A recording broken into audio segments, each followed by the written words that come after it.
અમદાવાદના વસ્ત્રાપુરમાં દુષ્કર્મની ઘટના સામે આવી છે। અમદાવાદ શહેરના વસ્ત્રાપુર પોલીસ સ્ટેશન વિસ્તારમાં દુષ્કર્મની ઘટના બનવા પામી છે, જેમાં અમદાવાદ શહેરના વસ્ત્રાપુર પોલીસ સ્ટેશન વિસ્તારમાં દુષ્કર્મની ઘટના બની છે।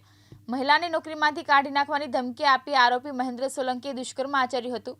થલતેજ ખાતે આવેલ ટોરેન્ટ પાવરની ઓફિસના બેઝમેન્ટમાં મહિલા સાથે દુષ્કર્મ આચર્યું હતું, જે અંગે મહિલાએ વસ્ત્રાપુર પોલીસ સ્ટેશનમાં ફરિયાદ નોંધાવી હતી, જેને લઈને વસ્ત્રાપુર પોલીસે આરોપીની ધરપકડ કરી વધુ તપાસ હાથ ધરી હતી। સર, એક દુષ્કર્મની ફરિયાદ સામે આવી છે, સમગ્ર મામલો શું હતો? વસ્ત્રાપુર પોલીસ સ્ટેશનની અંદર દુષ્કર્મની ફરિયાદ દાખલ કરવામાં આવી છે અને ગુનો દાખલ કર્યા પછી પોલીસે તપાસ કરી છે અને આરોપીની પણ ધરપકડ કરવામાં આવી છે। સર, આરોપીનું બેકગ્રાઉન્ડ શું હતું? આરોપી કરતો તો શું?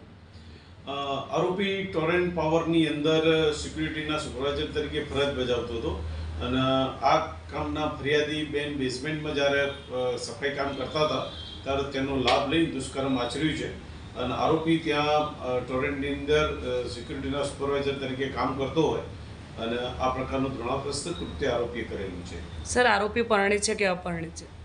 આરોપીની હાલ તપાસ ચાલુ છે।